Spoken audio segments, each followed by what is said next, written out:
De volta para mais um episódio do Mania de Cirurgia, o seu congresso semanal de cirurgia geral. Que enquanto você está no trânsito, está na academia, está lá tranquilão, te mantém atualizado de tudo que há de mais importante e relevante no assunto. E hoje, Flugão, melhor condição não há. Por quê? Porque estamos sem o Carlos. E sem o Carlos, a liberdade. Há livre discurso aqui. Posso falar de filosofia, posso falar com você de sonhos, do RPG, do que eu quiser. Ninguém vai ficar me boicotando, falando, amanhã, não sei o que, amanhã, né? Então eu estou muito feliz, Flugão. E você? Eu também, hoje é rédeas soltas. Exato, rédeas soltas, rédeas soltas. E novidades? Como é que tá a sua semana? Como é que estão as coisas? Corrido, cara, um monte de coisa pra fazer. Como eu tava falando com você antes de começar o episódio, cara, a gente tá fazendo cada vez mais coisa. Mas tá indo tudo Não, bem, isso que nem me importa. fale, cara. Você sabe que quando eu comecei a mexer com IA, e eu percebi que vários processos meus se facilitaram, né? Foram acelerados. Qual que foi a minha ilusão, né? Pobre garoto, pobre ingênuo. Falei, agora eu vou ter mais tempo livre, vou descansar mais, fazer mais coisas, já que. Não, sabe o que aconteceu? Eu fui pegando mais trabalho, e agora eu tenho menos tempo do que eu tinha antes, Flugão. Bem-vindo ao Maravilhoso. clube. Bem-vindo ao clube. E por falar em tempo, tava conversando hoje com os residentes, né? Que eles estavam meio angustiados, né? Porque na residência não dá tempo de estudar e a gente sempre manda um artigo, né? Eu mando sempre um artiguinho para eles relacionados aos casos e eles ficam meio, pô, não deu tempo, tal. Eu peço só para ler as recomendações, né? Eu nem falo para ler o artigo inteiro porque eu sei que não dá tempo. Então a gente vê a gente discute os casos do PS, eu falo que tema que vocês querem discutir para amanhã, desses que vocês viram. Aí eles escolhem um. Aí eu pego geralmente um guideline, né, pré-selecionado, mando para eles e falo, lê só as recomendações deste trecho, faço ultra selecionado. E aí no dia seguinte consegue discutir. E hoje a gente estava conversando depois com outro grupo lá que o residente, eu lembro muito disso, não tinha tempo de ler nada, né? Você chega em casa morto, cansado. Imagina que você consegue ler um artigo inteiro, compra o Sabiston, né? Vou comprar o Sabiston e vou ler na residência. Você lê, tipo, a metade do primeiro parágrafo do capítulo de apendicite aguda e mais nada, né? Mais nada. E aí você fala assim, quando eu me formar, eu vou ter tempo. Eu também achava isso, né? Agora que acabou a residência, eu vou estudar. Aí vem os plantões, vem os trabalhos, não dá tempo de estudar de novo. Aí eu imagino quando você tem filho, né? Fico imaginando você, né? Aí você chega em casa, hoje eu vou ler. Não, não vai. Pode ficar tranquilo que você não vai. Você vai brincar com o É José, isso. né? E aí, cara, dá um desespero, né? Dá um desespero. Fala assim, eu nunca vou conseguir me atualizar. Na vida, você fica esperando aquele congresso chegar, o congresso demora para vir. Você baixa um monte de artigo, não lê nenhum, né? Você começa a criar aquela pasta no seu computador cheia de artigo, né? Aí você começa a ler um, aí para, esquece, e daquela baita angústia. E eu lembro que eu queria ser um cirurgião atualizado para mexer no pronto-socorro, para trazer guidelines, para passar boas visitas dos residentes. E eu percebia que os chefes, Flugão, pelo menos os da minha época, acho que não sei, é igual, eles também não estudavam, cara, eles não conseguiam. Eles têm só aquela formação. E eu falei, cara, preciso dar um jeito nisso daqui, né? Eu falei, não é possível que a gente não tenha tempo. E aí vai criando uma metodologia aqui, outra ali, aprende a selecionar artigo, aprende a ler artigo, tudo. Em resumo, onde eu quero chegar? Como é que a gente faz para estar atualizado hoje, né? É uma série de etapas, estava conversando com os residentes, né? Você tem que ter um gerenciamento de tempo, tem que ter uma boa estratégia de seleção de artigo, tem que ter uma boa estratégia de leitura dinâmica para saber qual é o artigo bom, qual é o artigo ruim. E eles perguntam isso, né, chefe, como é que você faz? Aí, cara, os residentes que entraram na CDB e o pessoal que está na CDB consegue suprir isso, né? Acho que a CDB foi a saída que a gente encontrou para vencer essa objeção de que cirurgião não tem tempo, que não dá. Porque lá a gente juntou a melhor estratégia de triar artigos, junto com a melhor estratégia de encontrar o artigo, junto com a melhor estratégia de filtrar o artigo, junto com a melhor estratégia de entregar a informação do artigo. E aí quando o indivíduo entra na CDB, acontece com ele o que a gente conseguiu fazer na nossa vida, né? Que o pessoal pergunta como é que vocês estudam. Não dá mais para você deixar uma janela de horário livre para estudar. Você tem que ir estudando ao longo do dia, igual você vai respondendo o paciente no WhatsApp, você vai respondendo os residentes no WhatsApp, você vai estudando. Então, para o estudo hoje funcionar, ele tem que chegar no seu WhatsApp igual chega uma mensagem de paciente. Com o mesmo tamanho, com a mesma frequência, com o mesmo formato, que você consegue em alguns minutos resolver e você ganhou aquele conteúdo ali. Dali a pouco, mais umas horas, de novo. Dali a pouco mais algumas horas, de novo. Todo dia acontecendo isso e os assuntos indo se repetindo, ao longo de alguns meses você está atualizado. E a CDB é isso, né? A CDB ela transformou o estudo em mais uma conversa de WhatsApp. Então, enquanto você está respondendo sua família, você está resolvendo os problemas do seu trabalho, você está dando uma atualizadinha. As vagas abrem dia 7/7. Fácil de memorizar. 7/7 às 20h30. Tá aí para você que se sente angustiado e não consegue estudar e acha que não vai dar tempo, que cirurgião nunca vai conseguir estudar, pode ficar tranquilo que o Flugão tá aí, com 2 filhos, eu tô aqui com... Puta, cara, acho que eu vi hoje, a gente tá com 64 projetos de pesquisa em paralelo, Flugão. E dando um jeito, cara. Estamos dando um jeito aí de estudar. Cara, se fosse combinar não ia dar tão certo, porque eu pensei exatamente isso. Eu tava com um consultório muito cheio hoje, eu tava lendo entre as consultas. Então eu tinha uns 4, 5 minutos entre as consultas para dar uma atualizada. Eu consegui vencer o artigo de hoje ali, cara, entre 4 É e 5 isso, né? minutos entre as consultas. É o Não jeito que dá. dá. Aí o que você precisa fazer? Precisa ter alguém que selecione o artigo para você e te mande o artigo já filtrado que você tem que fazer. Não Na posso forma perder de uma tempo. mensagem. Exato. E aí pronto, aí você encaixa ali na sua rotina como se fosse uma mensagem. Falando em mensagem, Flugão, tem algumas de maníacos aqui que eu quero ler, que você vai se divertir muito. Ó, eu vou começar com a primeira, que é a mensagem do Conrado. Olá, me chamo Conrado, sou cirurgião geral e pediátrico, e nessa fala que o doutor trouxe sobre o episódio foi fantástico, o até quando me encontro mudando toda a minha vida de erros cometidos. Aquele episódio que a gente falou, né, dos limites, né? Eu já admirava vocês e já me identificava. E após esse episódio eu consegui sentir uma melancolia em ti. Tá, ele mandou pra mim, né? E não sei explicar que me fez chorar. Me encontro exatamente como o senhor pensa. Obrigado pelo que faz. Vocês salvam vidas, não só com as mãos. Deus abençoe vocês. Cara, Amém, sensacional. queria agradecer demais o Conrado. Deixa eu ver se eu encontro aqui de onde que ele é. Porque ele não falou de onde que é. Talvez eu consiga localizar aqui rapidinho. Se eu não conseguir, depois eu peço para ele mandar. Conrado Ribeiro. Deixa eu ver se no perfil dele eu encontro de onde que ele é. Acho que é Espírito Santo. Espírito Santo. CRMES. Então, Conrado, muito obrigado pela sua mensagem. Muito carinhoso, muito gentil. A gente fica bem feliz, cara, porque é puxado fazer tudo isso. Quando chega uma mensagem assim, a gente encontra mais propósito. Aí agora, Flugão na onda, Correio Elegante, né? Porque o Mania virou Correio Elegante agora. Se você ama alguém, Legal. se você ama alguém, se você quiser se declarar, explícito, você manda aqui com seu nome, a gente faz uma declaração de amor. Se tiver paquerando aquela residente, aquele outro especialista, se quiser mandar, não quiser, manda que a gente protege seu nome, vai dando as indiretas até você conquistar o coração do mozão. A primeira mensagem não conta muito, né? A Samanta, né? Manda o Guto é a melhor parte do meu dia. Só do seu, Samanta. Do nosso eu vou te falar que é outra coisa, viu? Mas o amor de vocês é muito bonito, parabéns. Mas aí, agora olha essa daqui, Flogão. Fala galera, me chamo Rafael Angeli e sou acadêmico do 10º período da Federal de Jataí, UFJ. Minha declaração vai para uma joia rara que busquei longe da medicina, lá no prédio da psicologia da UFJ, e que com 2 anos de namoro resolveu ir para a medicina também.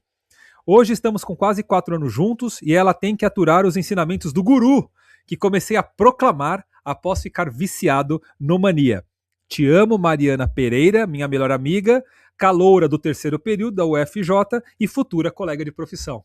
Tá aí, Flugão. Sensacional, que bacana, muito bom. Muito legal, eu adorei. Rafão, Mariana, que Deus abençoe aí o relacionamento de vocês. Obrigado por se declararem aqui pra gente. Outra mensagem pro Flug aqui. O pessoal adora você, cara. Fala, galera. Ricardo de Três Lagoas, Mato Grosso do Sul. Acompanha o podcast desde os primórdios. Olha aí, Flugão. Tava aqui quando não tinha vinheta e o língua latia, quando tudo era mato.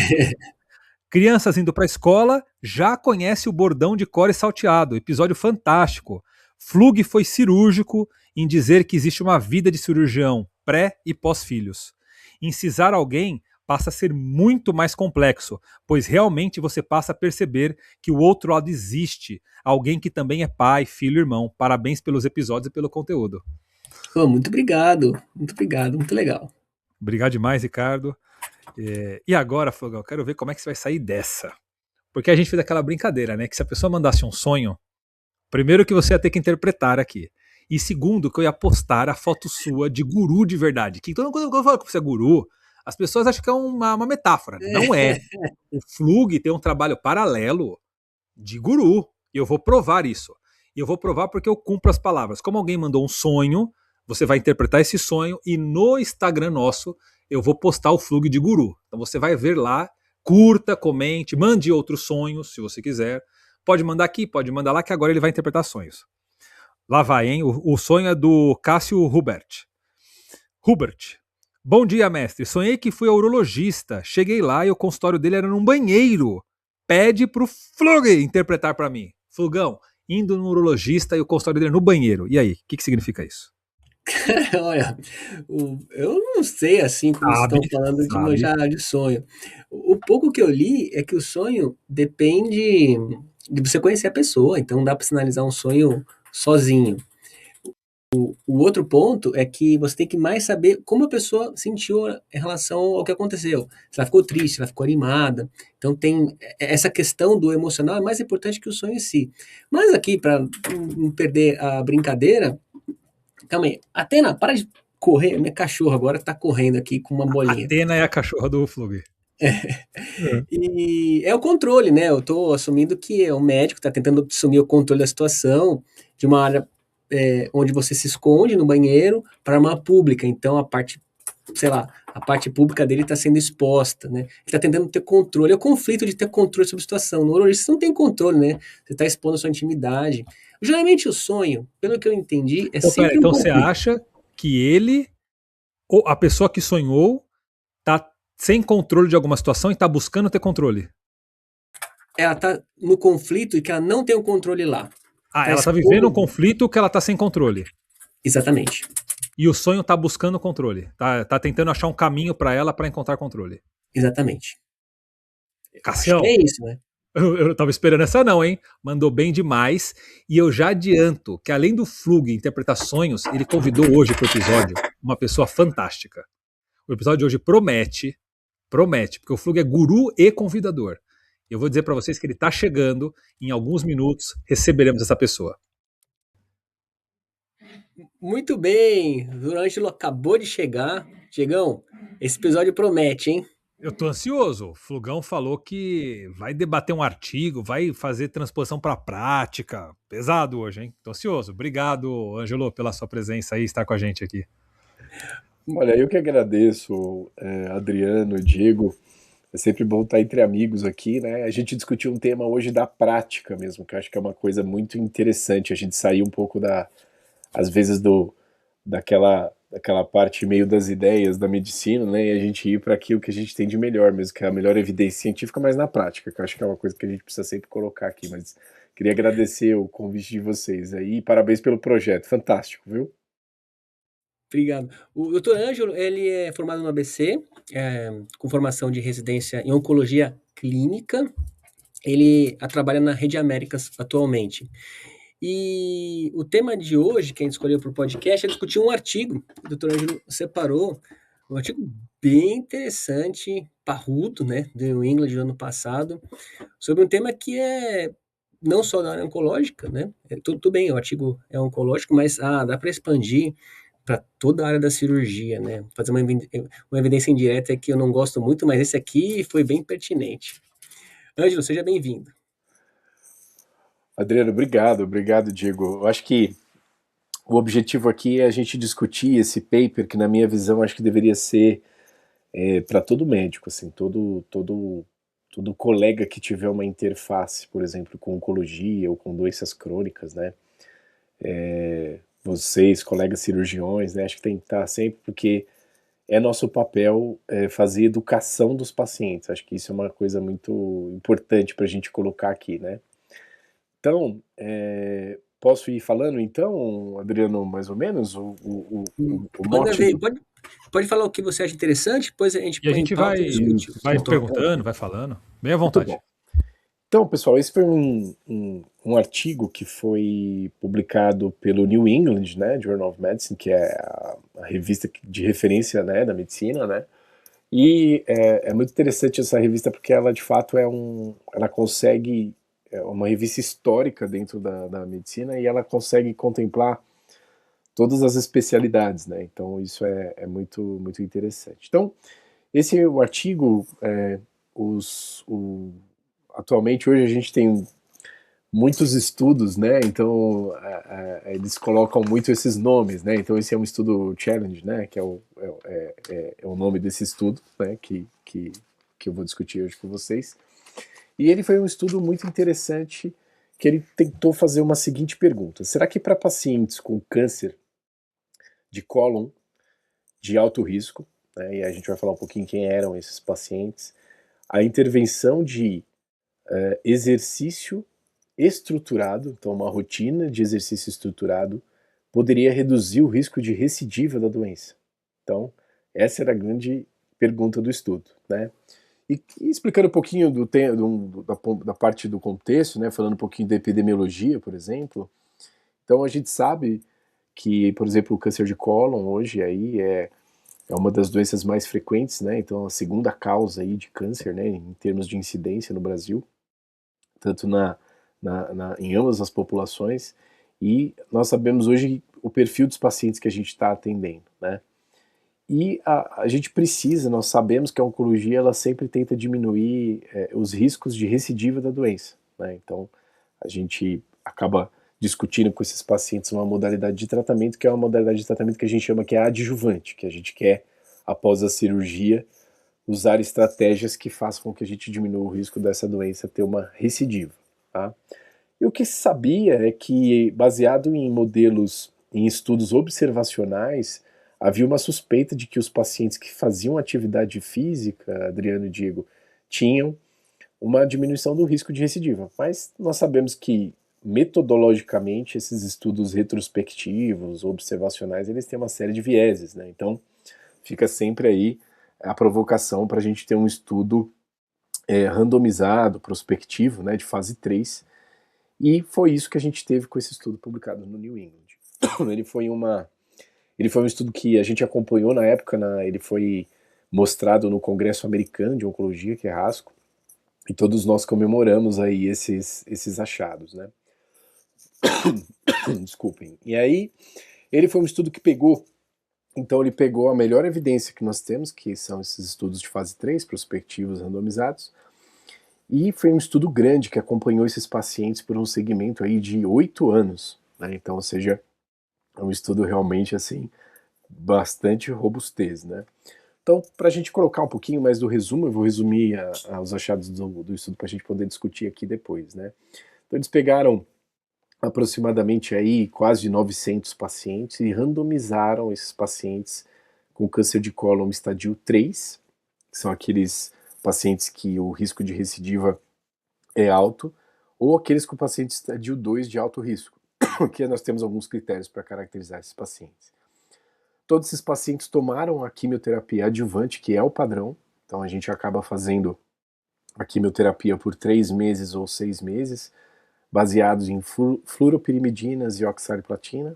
Então aqui não é uma coisa que a gente precisa falar, mas esse é o esquema padrão que a gente utiliza para esses pacientes. E depois da cirurgia e da quimioterapia, esses pacientes então entraram em 2 grupos. Então a gente tinha um grupo que eram pacientes que recebiam folhetos, orientações baseadas em atividade física, e o outro grupo fazia um programa estruturado de exercício. Esses pacientes faziam isso por 3 anos. Então, esses grupos foram aí divididos.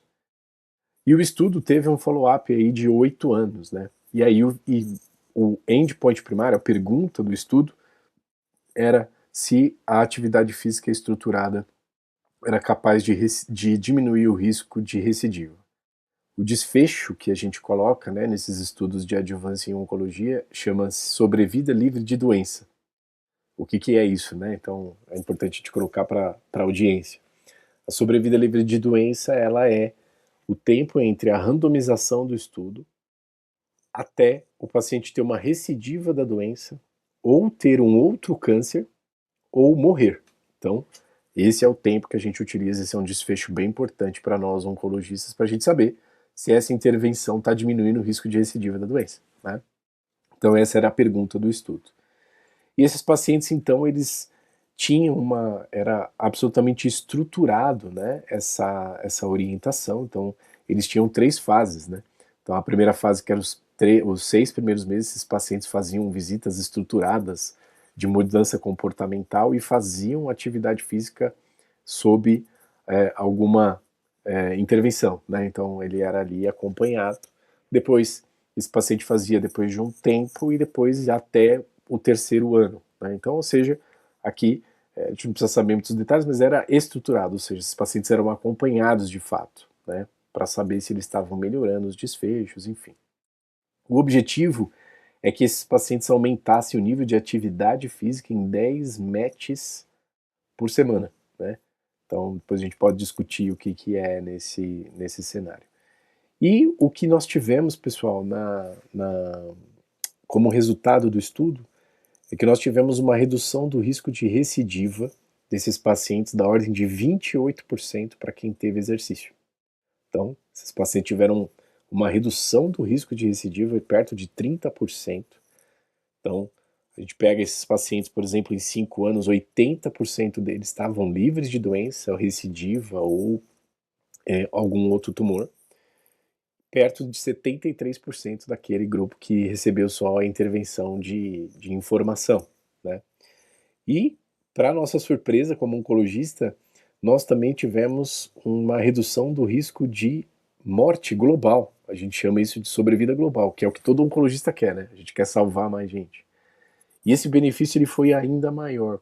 Então, a gente teve uma redução do risco de morte global de 37%. Então, um estudo absolutamente fantástico na minha visão, porque a gente não precisa, né, de grandes medicações, de medicamentos super caros, né, tóxicos, em que a gente, através de uma intervenção, né, por profissionais especializados ou até mesmo nós mesmos, né, como os médicos incentivando esses pacientes, nós obtivemos uma redução do risco de recidiva e ainda mais o que a gente quer, que é a diminuição de morte geral, né? Então a gente teve ganho de sobrevida global. E isso passou a ser, pessoal, e aí é que acho que vale a pena a gente discutir todos os detalhes, né, de tudo isso, mas isso passou a ser uma recomendação de nós oncologistas hoje, né, desses pacientes que chegam no nosso consultório, a gente faz essas recomendações para que a gente tenha esses desfechos. Então, vale ressaltar, pessoal, que câncer de cólon, de 20 a 40% desses pacientes, infelizmente, vão recidivar, né? E o estudo mostrou que essa atividade física, por exemplo, ela diminui o risco de metástase hepática, olha que interessante, né? Que é o principal sítio de metástase desses pacientes, e ela também diminui o risco de desenvolvimento de outros tumores. No estudo, diminui o risco de câncer de mama, de próstata, então, que são tumores altamente prevalentes. Então, fica aí esse resultado que, na minha visão, é absolutamente fantástico, né? Então, eu sou muito chato com evidência científica, eu acho que a gente tem ciência para isso, né? Uma coisa é o que eu acho, outra coisa é o que a ciência mostra. Então, hoje, por exemplo, não tem como. Hoje eu sento com as minhas pacientes que têm lá câncer de mama ou câncer gastrointestinal, e discuto de fato essa intervenção que é simples e barata. Então a gente precisa, nós como médicos, precisamos de fato discutir essa intervenção comportamental, que esse estudo, na minha visão, foi absolutamente fantástico e mostrou pra gente esses ganhos. Cara, eu achei bem interessante. Bom, começando pelo começo, né? O Diego adora falar isso. O fator de impacto da New England. Diego, eu tô checando aqui, 78,5.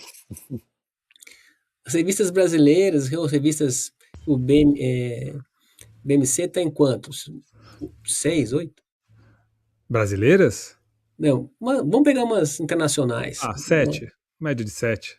7 é muito As mais, né? nacionais, você pegar a Acta, que ela na CAPS, no Qualis, ela é um A2. Ela é 1.3 o fator de impacto. Uma revista boa. 1.3, né?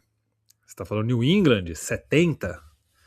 É altíssimo, né? É absurdo, né? Altíssimo, né? Um valor bem alto. Quer dizer que de tudo que ela é citada, é 70 vezes maior de tudo que ela publica, né? Então, cada artigo, em média, tem um potencial de ser 70 vezes citado, né? É claro que alguns artigos são citados milhares de vezes, outros são citados pouquíssimas vezes, né? Mas na média, né? É uma revista respeitável, né? Não quer dizer que ela não vai ter erro, não quer dizer que o peer review não seja influenciável, não quer dizer que os estudos são perfeitos, mas seja parte de uma análise pré-textual de você lê com boa vontade, né? Você fala, cara, o que tá aqui, algum valor com certeza tem, né? O que eu achei interessante desse artigo, eu não sei se foi inconsciente, Ângelo, ou se foi proposital, porque eu faço cirurgia bariátrica, então eu lido muito com exercício, né, controle de dieta. Você conseguiu juntar os dois mundos, oncológico e controle de peso, né? Isso, muito Então, bom. cara, eu caí matando no artigo. Falei, não, deve estar cheio de viés, não é possível, né? Artigo de exercício é muito difícil fazer. Ó, o que eu percebi aqui, pra gente pôr na mesa? O Diego adora criticar trabalho, viu, Angelo? Puta, esse cara é Eu chato. gosto Você é também, chato, viu, eu Eu, chamo Diego? ao quadrado. Gosto Flug é o também, amigo. chato. É o Chamo ao Flug que é o quadrado. chato. Ele até perdeu o cabelo, de tanto que ele fica reclamando dos artigos ali, ó. Viu como ele reclama bastante, aparentemente, né? Esse idiota. Porque assim, quando você faz um trabalho de dieta ou de exercício, vai sempre ter um viés inerente, é que quem adere ao exercício a mais já tem um perfil diferente. Então, quando a perda de segmento é menor em um perfil de pacientes que já está mais inclinado a fazer tanto a dieta ou a atividade física. E aqui eu vi, deixa eu pegar o trabalho aqui, que realmente quem faz, ó, até notei que quem faz o treinamento, ele tem uma taxa de acompanhamento maior. Então, fez jus ao viés, mas é pouco. Realmente não foi expressivo. Isso me chamou atenção. O outro que me chamou mais atenção foi o cálculo tamanho amostral. Cara, isso aqui, ele deu uma rebolada aqui. Porque, o que aconteceu? Isso é legal, porque os casos deles são muito bons, as respostas foram muito boas, morreu muito pouca gente. Pelo que eu entendi, ele me corrige, morreu menos do que se espera morrer de um centro-americano. Ou seja, a impressão que dá que esse público era oncologicamente melhor tratado ou biologicamente melhor, de tal modo que, como os eventos não aconteciam, recorrência e doença, o que era para ser uns 3 anos começou virando quase 15. Não acontecia. E aí o que ele fez? Na análise interina, ele reduziu o número de eventos, depois para 200 aqui, né? Deixa eu ver. Mas mesmo assim, ele foi combinado na análise interina para conseguir fazer a comparação do desfecho de sobrevida e sobrevida geral e tempo livre de doença. Ou seja, não é de todo errado você mudar as regras do jogo enquanto o jogo está correndo, desde que isso seja bem justificado e bem protocolado, né, como o trial fez. Porque ele pode dar uma falsa impressão. Mas, mesmo assim, o odds ratio, né, a diferença, né, o poder estatístico dele, o intervalo de confiança, melhor dizendo, foi bom. Ao que se pese, se você analisar, o intervalo de confiança dele fica lá em 0,93. Quer ver? Ó, fica a redução ao tempo de doença ficou de 0,55 a 0,94. Ou seja, na melhor das hipóteses, você diminui a sobrevida livre de doença você melhora em 45%, na melhor das hipóteses. Na pior, você melhora 6%. Então, como o intervalo ficou amplo aqui, eu entendo que teve diferença, eu não sei exatamente quanto. Eu não sei se você pegou, Diego, essa crítica aí, né? Sim, sim. O que você É, acha dessa o, mudança do tamanho da amostra, porque os eventos não estavam acontecendo, ele fez uma análise interina e diminuiu para manter o poder é, estatístico. eu queria perguntar exatamente isso pro Ângelo, para raciocinar em cima, se você acha, Ângelo, que essa baseline dele, essa amostra, tem validade externa, né? Se as características são dos pacientes reais, se a gente poderia extrapolar do tipo assim, se eu tiver hoje um paciente com câncer coloretal no meu consultório, estadio 2, 3, se esse paciente é parecido com o dele, Sim. você acha que a baseline é parecida? Normalmente quando a gente faz essa análise, né, Diego, então, por exemplo, eu mesmo, eu gosto muito de olhar, toda vez que eu tenho um estudo positivo, eu sempre dou uma olhada na tabela 1, porque eu brinco, né, até com os residentes, falo, com estudo positivo, que você tem uma tabela 1 favorável, você tá batendo em bêbado, né? Então, é importante a gente olhar para ver se você não tem nenhum viés ali de seleção. Então, se você pega, por exemplo, uma população que tem um baita de um prognóstico bom, talvez, né, você vai fazer pouca diferença na sua intervenção. No caso aí, eu acho que, por exemplo, as características basais elas foram equilibradas, é bem compatível. E a maior parte dos pacientes que apresentou, acho que, se eu não me engano, aí por volta de, acho que quase 80%, se não me engano, posso até ver aqui, ela tinha um estadio clínico, ó, 90% estadio clínico 3, em ambos os grupos. Então, o que que acontece? Você enriqueceu a amostra com o pior prognóstico que a gente tem. Então, eu acho que isso acaba dando um pouquinho mais de credibilidade, assim, para o dado, né? Sim. Em relação a essa parte de recrutamento, Adriano, de fato, às vezes esses estudos, né, eles são estudos que às vezes eles têm que fazer aí o recálculo, enfim, por isso que tem as análises interinas, né, para eles verem como é que as coisas estão indo. Mas o que dá credibilidade para o estudo primeiro é essa parte dele ser randomizado, né, então acho que, e com o balanceamento dos grupos, e bem compatível com o que a gente vê na prática, né.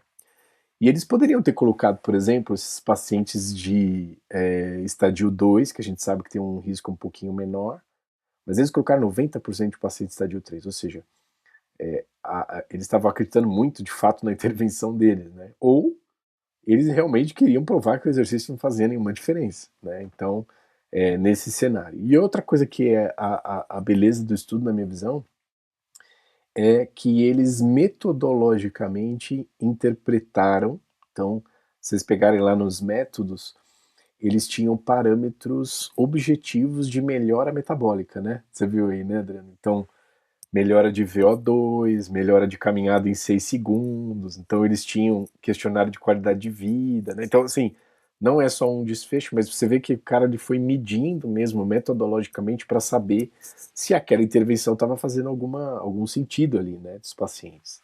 Então isso aí é bem interessante. E eu acho Legal. que o outro ponto, né, do estudo é o follow-up, né?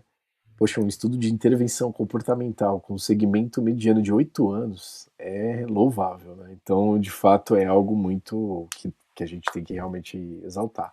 Claro que eu acho que todo estudo tem suas falhas, né? Então, acho que isso aí é inerente mesmo.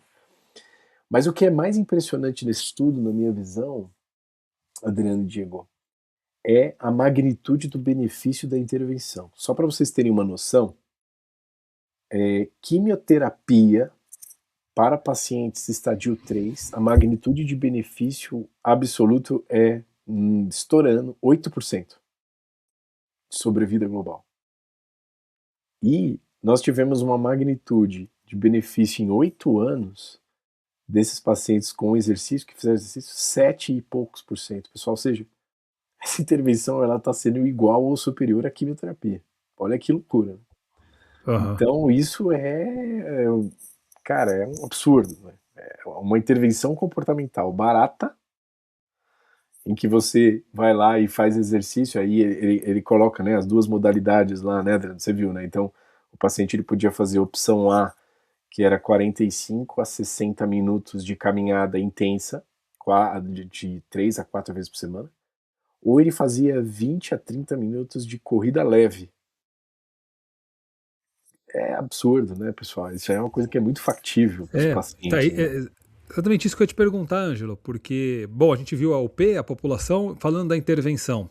Uhum. É, uma coisa é um exercício que demanda uma estrutura de Exato. academia complexa e um personal trainer do seu lado corrigindo tudo todos os dias da semana, tal. Eu diria para você, não vai funcionar, né? Sim. É mais fácil tomar quimioterapia, né? Eu já tive parente Exato. com câncer, né? Uma coisa, eu lembro, minha avó faleceu de câncer de pâncreas. Se eu faço minha avó, vou levar a senhora a cada 15 dias lá no Secop lá fazer o genzar dela lá. É, ela iria, pegava o carro e ia lá. Só assim, vó, a senhora vai correr na esteira 1 hora e meia todo dia. Não, não vou. Definitivamente não vou. Não vou fazer, né? Exato. Agora, a hora que você fala caminhada leve, né? Corrida leve ou uma caminhada mais apertada, 3 vezes por semana, que não demanda uma estrutura muito complexa, né? Uma esteira de prédio, a rua da sua casa, um tênis, né? A gente tá falando de um tênis, né? É. é diferente, né? É uma intervenção que é culturalmente muito aceitável, de baixo custo, né? Fácil implementação, do dia para noite você consegue fazer isso, né? Exato, exatamente. É assustador, eu diria pra você que é até assustador. A impressão que dá é que tem fraude, né? Você fala, tá fraudado. Isso daí tem treta, né? Não é possível. Porque ao mesmo tempo que Exatamente. a gente acredita no exercício, a gente não acredita muito, né? Meio que o exercício é um café com leite. Todo mundo sabe que precisa, mas se não fizer também não vai dar nada. Ô, louco, o negócio tá curando câncer. É, É muito louco, né? é muito louco. E o estudo coloca, né, Diego, ele coloca umas possíveis, né, porque a gente não vai conseguir comprovar, apesar de a gente ter bastante evidência já disso, né. Então, por exemplo, existem alguns mecanismos que explicam talvez esse impacto, né. Então, por exemplo, a gente sabe hoje que obesidade, por exemplo, é inflamação crônica. É um mecanismo hoje carcinogênico. Então, a gente sabe que a obesidade assim, quem é obeso, o risco de câncer ele aumenta em muito, né? Então, esses pacientes, por exemplo, quando a gente está falando de exercícios, a gente está diminuindo a inflamação. Então, a gente já tem estudos assim bastante robustos já mostrando isso, né? Que a gente tem uma redução de inflamação, que é um mecanismo carcinogênico. A gente sabe disso. Inflamação crônica está relacionada com câncer. A outro mecanismo que eventualmente pode estar por trás disso, digo, é a vigilância imunológica, tá? Então, foi prêmio Nobel de Medicina, né? A imunoterapia hoje. Então, a gente está tratando pacientes com câncer hoje através da hiperestimulação imunológica do indivíduo, que é exatamente isso que a imunoterapia faz.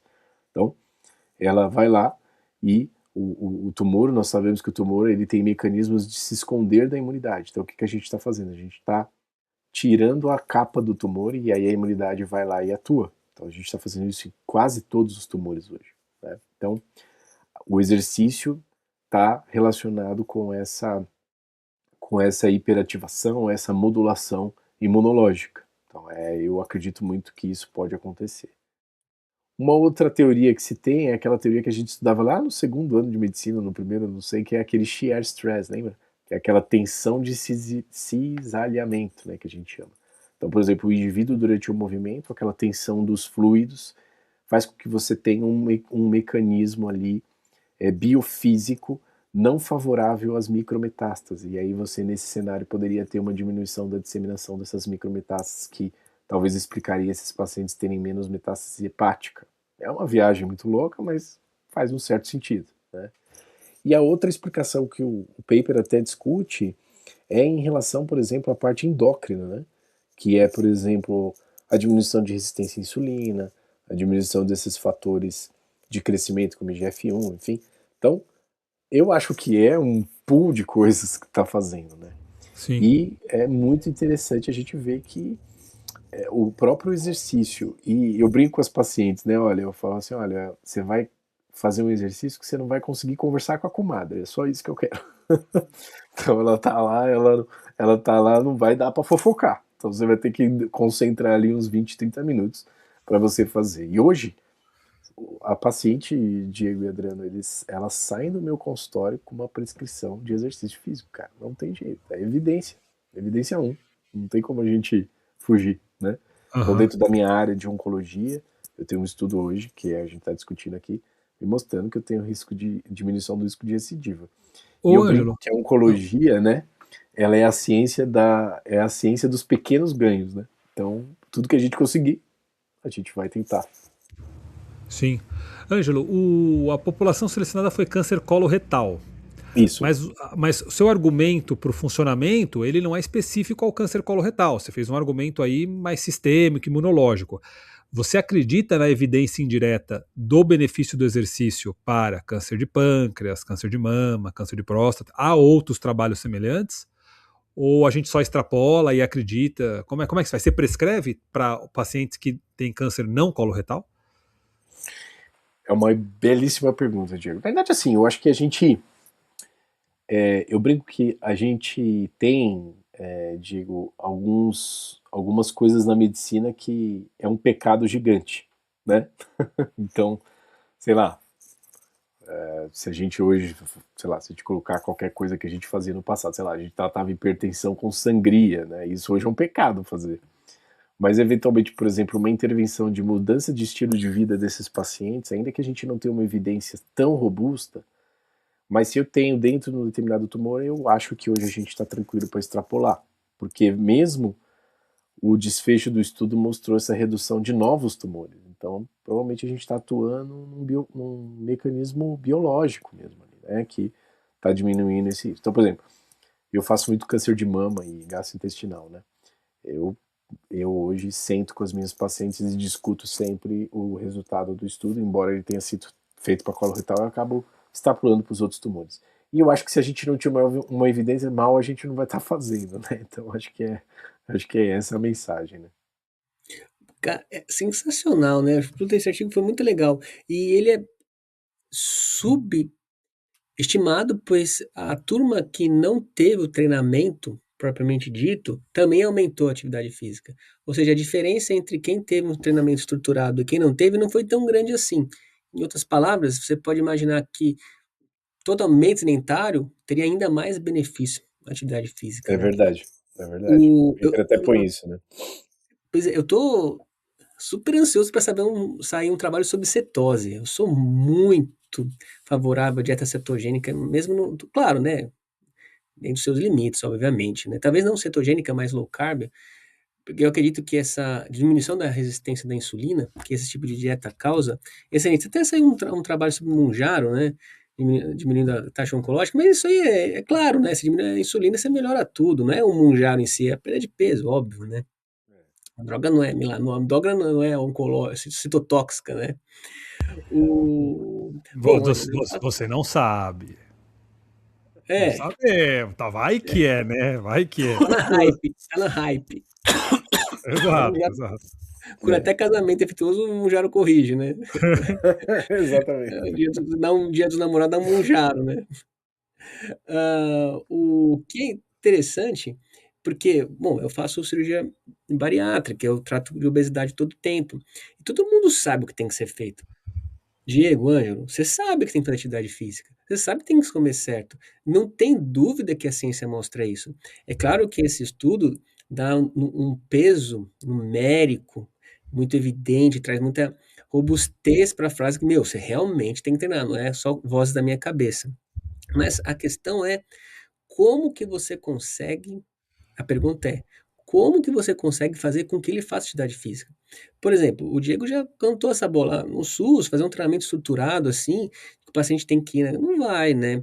E tampouco ela vai fazer esse treinamento em casa. Fala, ó, treinar, não vai. Então, o que que dá para fazer aqui, né? De uma maneira mais prática para quem vai prescrever atividade física para casa para uma senhora, tem algumas dicas. Primeiro é você diminuir o atrito. Ou seja, olha, quando você acordar, deixa a roupa do treino já na porta de casa, de tal modo que quando você levar as crianças para a escola, você já passa na academia. Já fica pré-pronto, é redução de atrito. Outra uma dica é empilhamento de hábito. Você não põe uma hora para treinar. Eu vou treinar às 7 da manhã, às 9. Não. Porque a vida é muito irregular. Então você empilha. Por exemplo, acordei e treina. Ou antes de tomar banho. Ou depois do café. Ou antes de voltar da escola. Ou depois de voltar da faculdade. Ou antes de chegar em casa. Está empilhado. Uma coisa diária que você faz sempre. Recompensa. O organismo é uma criança. Então, tem que ter uma recompensa. Sei lá, assiste um podcast, né? Mania de cirurgia, prática onco, uma música que você gosta enquanto você treina, um seriado talvez, para você não perceber que está treinando.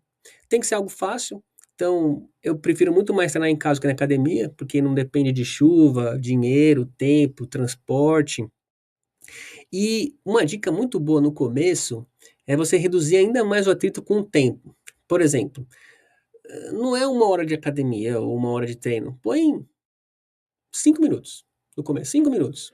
5 minutos fazendo alguma coisa. Porque quando uma pessoa tem uma ideia que é muito pouco, ela faz mais fácil. E por último, no último, uma aula a gente faz, Ângelo, na comunidade do Bisturi, é um grupo que a gente já conduz há alguns anos, e é muito legal, tem aulas 2 vezes por mês, e uma das aulas que a gente deu foi sobre inteligência artificial. E o convidado na aula mencionou que ele fez um aplicativo para evoluir dor pós-operatória de hemorroidectomia. Então, o paciente ia preenchendo a dor, fazer um cronograma, chama um fluxograma de como estava evoluindo a dor. Cara, imagina que não dá para fazer trabalho nisso. Aí, que eu acho que poderia ser um aplicativo fácil para a pessoa ir computando quanto ela está fazendo de atividade física. Ou seja, é como se você estivesse monitorizando se está tomando insulina ou se está tomando quimioterápico. Nesse trabalho, ele fez, né? Ele mostrou com os METs, olha, quem fez atividade física está aqui, ó. VO2 melhorou, os METs melhoraram, para provar que eles estavam fazendo, porque poderiam não estar, né? Ele foi muito atencioso nisso, né? Só que daí eu acho que a gente pode fazer numa escala menor do médico, do cirurgião, ter esse controle. Porque quantas vezes você não vê o endócrino prescrevendo o hipoglicemiante, o paciente não está tomando, e a diabetes estoura, o cara muda o remédio e não nem sabe, porque ele nem está tomando, né? E a atividade física vai caminhar para isso. E para finalizar, eu acho que essa habilidade que você tem de monitorizar o que o paciente está fazendo, desde tomar o quimioterápico até de fato estar fazendo atividade física, isso não pode ser mais uma consulta uma vez por mês, não tem como. Esse tipo de atendimento que a gente faz é impossível dar certo, os hábitos não se constroem assim, com uma recomendação por mês. De algum modo, a IA, o WhatsApp, tem que ter um segmento diário, vis a vis, porque aí a gente vai ver as coisas acontecerem de fato. Eu concordo. Eu acho que, então, por exemplo, uma das coisas que a gente sempre bate em oncologia, né, Adriano, por exemplo, o que é qualidade de vida, né, amigo? Então, qualidade de vida, tem estudos já mostrando que o cara que vai preencher um questionário de qualidade de vida, a qualidade de vida dele já piora. Então, as métricas, elas são muito complicadas. Vocês viram os questionários de qualidade de vida? É muito difícil, né? Essas métricas, eu sempre vejo esses estudos, né? Que em oncologia hoje a gente coloca, né? Os PROs que a gente chama, que é os Patients Reported Outcomes. A gente precisa saber se o nosso tratamento não está sendo tóxico e piorar a qualidade de vida do paciente. Porque na minha especialidade, por exemplo, Adriano, Diego, às vezes eu não vou curar, né? Às vezes eu vou tentar a sobrevida do paciente, mas se essa sobrevida vai ser com uma qualidade ruim porque o remédio é tóxico, a gente perde esse parâmetro. Então, cada vez mais eu acho que nós médicos temos que entender qual é se a nossa intervenção está fazendo alguma diferença para esses pacientes. Mas não é. Aí a minha dúvida, sabe, pessoal, qual que é a melhor forma? Será que é através de vídeo? Será que os doentes entendem o que a gente fala? Será que é através de questionário? Ou será que é através de uma monitorização de algum aplicativo, de alguma IA? Eu acho isso fantástico. As pessoas que estão investindo nisso, eu acho que vão, assim, ter muitos resultados. Porque, de fato, né? Será que a gente toma conduta baseada no que o cara tá ali na hora, mas ninguém vê aquele cara ao longo em contínuo, né, Diego? O que você acha? Não, eu concordo, né? Prescrição é diferente de adesão, né? Que a gente está discutindo, né? E o que a gente sabe, pelo menos, o Flug adora, o Flug e o Carlos, Angelo, eles gostam de livro de aeroporto, sabe? Tipo, 7 hábitos Muito saudáveis. bom, muito bom, muito bom. Eles adoram esses livros de aeroporto, né? Tipo, qualquer livro que é best-seller do New England, eles estão lendo, né? E nesses livros que eles gostam, tô brincando, né? Tá uma piada aqui. A gente sabe que as pessoas aderem muito mais a processos que liberam dopamina, citocina, que mexem com ganho e recompensa, com pequenos cliques, né? Tanto que, por que o Tigrinho aí tá dando toda a repercussão que tá dando? Porque o negócio é viciante, né? Porque é coloridinho, faz barulhinho, você perde, você ganha, você perde, você ganha. Você mexe com áreas cerebrais que a gente nem imagina, né, que estão sendo acessadas ali, né? Jogos de videogame, cara, eu adoro videogame, né? E eu percebo os barulhinhos que fazem, a derrota provocada para você ter sensação de perda, aquele ganho imediato. Isso vicia. Então, eu acho que se a gente, profissional da saúde, entender que para prescrição ter uma maior adesão para alguns perfis de paciente, aí tem que individualizar também, né, Ângelo? Tem perfil e perfil, né? Você vai ter que usar alguns recursos de gamificação, de recompensa. Você vai ter que dar uma chacoalhada nos hormônios do cérebro dessa pessoa para ter mais sucesso na adesão, né? Eu acho que é sucesso, se isso for feito de forma transparente. Você, né, também não acho que você tem que começar a colocar coisas subliminares no tratamento, né? Também, acho que também não é por aí. Mas eu sou super a favor esses pequenos gadgets, né, que vão dando recompensa. Eu estava vendo uma matéria recentemente que o TikTok e o Instagram, os Reels reduziram o tempo médio de vídeo nos últimos 10 anos de alguma coisa de 2 minutos para 30 segundos. Né? E aí por trás disso tem toda uma... Deve ter um grupo de neurocientista por trás estudando, né? Qual é o tempo médio de vídeo que a pessoa fica mais tempo grudada na tela. Né? Então, tem uma ciência por trás disso. Então, quanto mais recompensazinhas, né? Mais rápido, mais cica, tal. Então, eu sou super a favor do que o Flug falou. Eu acho que se a gente tivesse um aplicativo que o paciente, ele, de uma forma viciante, tem benefícios para ele, e o viciante aí, coloquem todas as aspas que vocês puderem, tá? Vocês entenderam o que eu quis dizer, né? Sim, sim. Eu acho que só ganha. E eu acho que a IA vem para fazer isso, né? Vem para trazer muito disso pra gente, né? Porque a hora que eu tenho um agente de IA para cada paciente, ele vai saber qual é a melhor recompensa para aquele paciente. E aí o médico vai estar sabendo como que o paciente está respondendo àquele estímulo. E aí ele vai mudando, ele vai calibrando. E aí no final ele fala, para aquele paciente é isso, para aquele outro é aquilo. E eu vou variando as estratégias.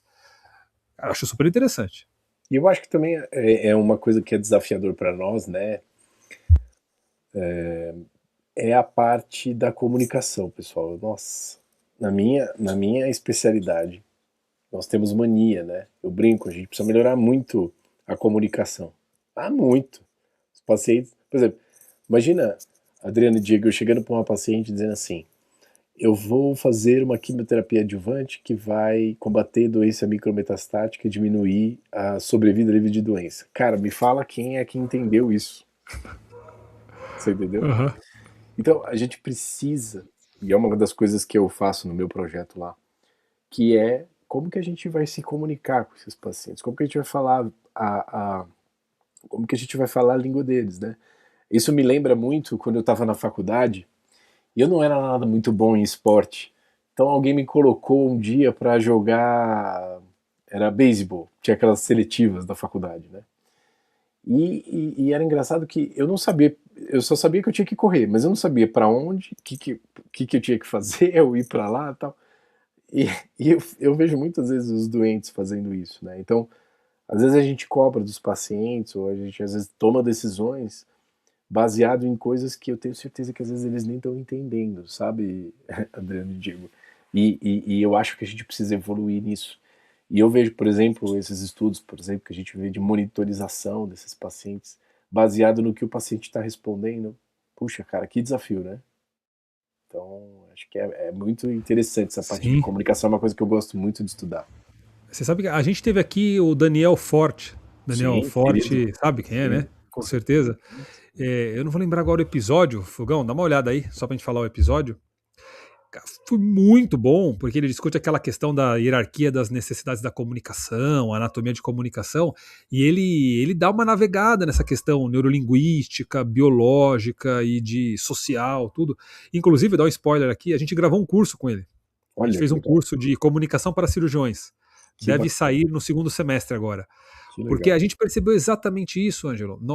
Nós falamos pelos cirurgiões, né? Por uma questão de vou usar um termo moderno, de lugar de fala, né? Não posso dizer pela clínica médica, pela pediatria, mas na cirurgia eu sei que nós não temos essa disciplina na faculdade, comunicação, né?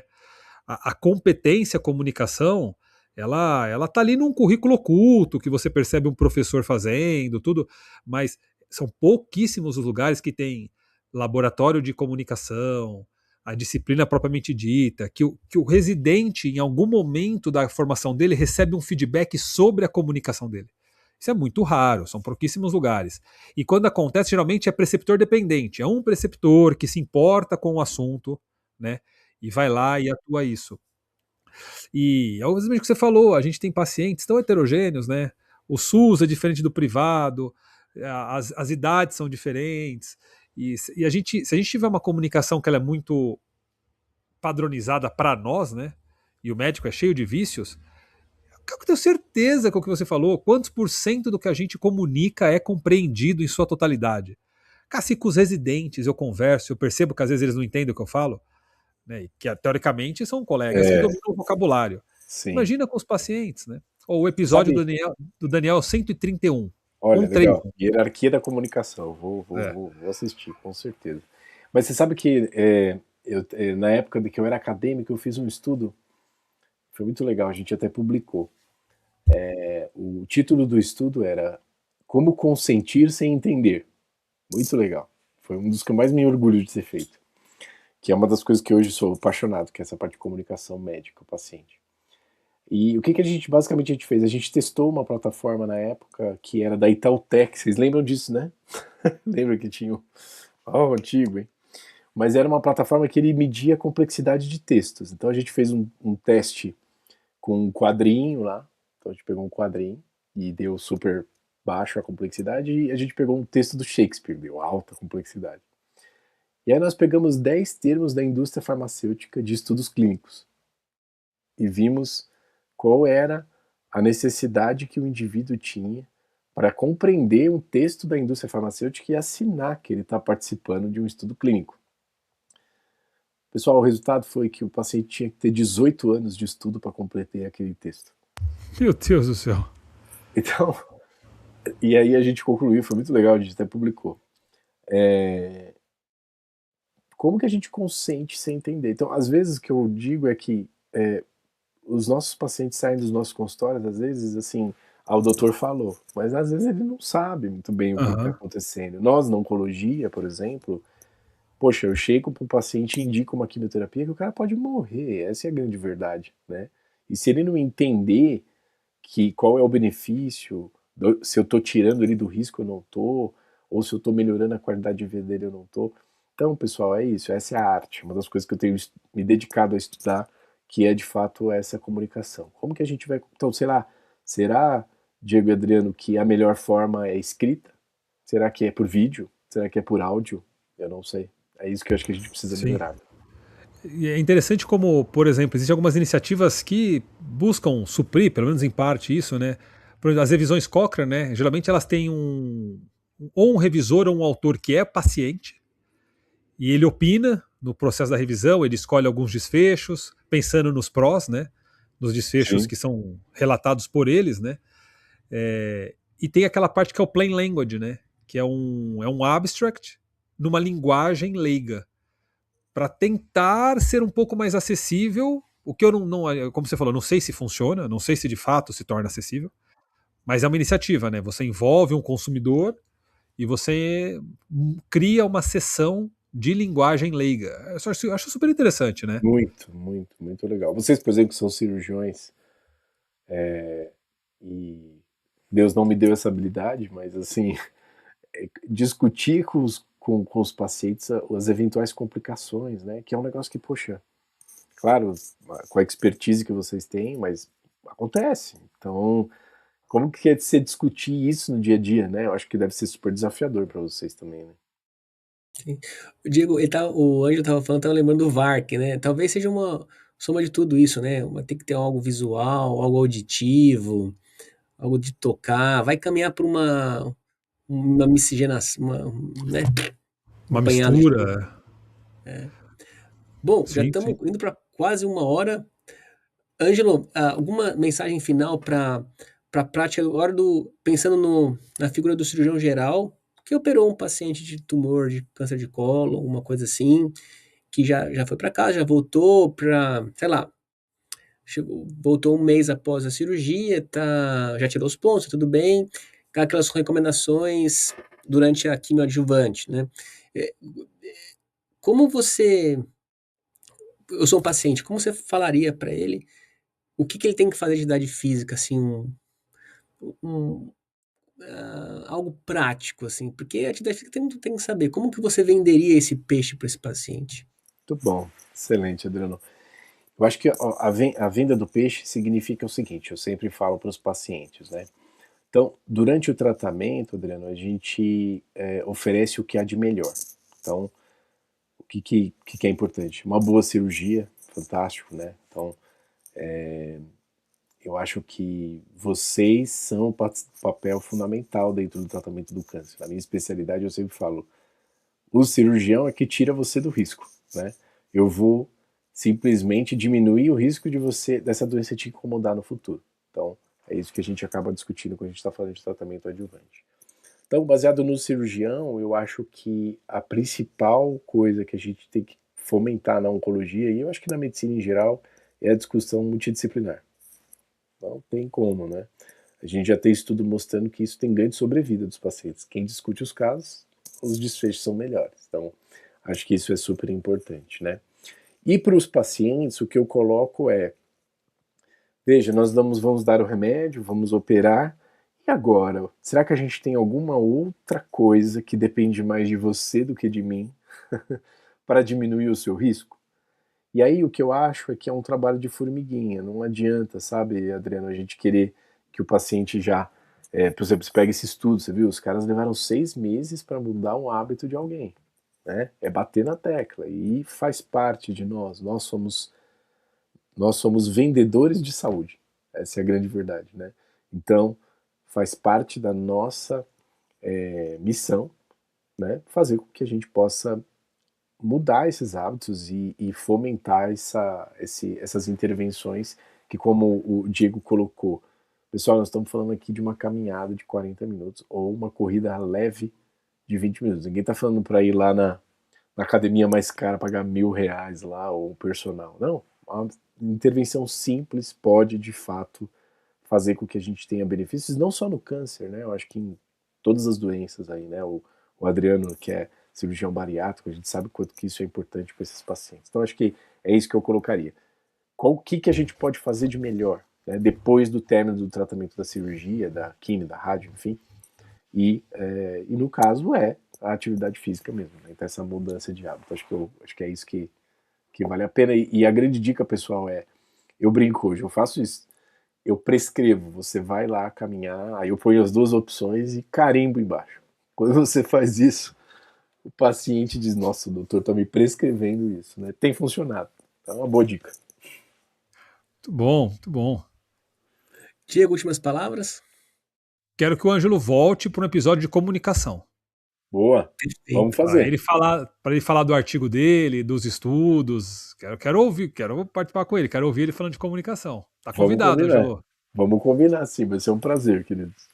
Legal, obrigado, adorei, acho que foi ótima a sua participação.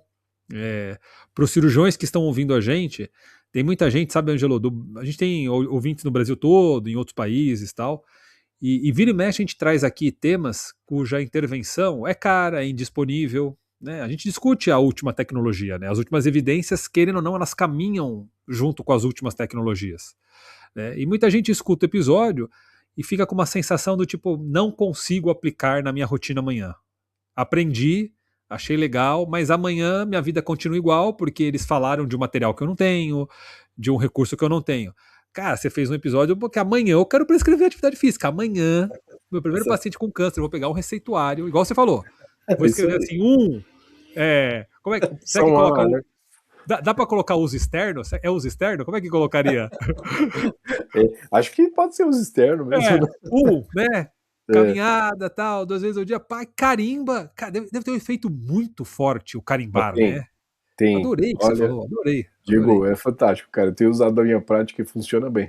O paciente fala, nossa, eu tô recebendo a medicação e outra receita do doutor. Então, eles fazem. Aí o negócio começa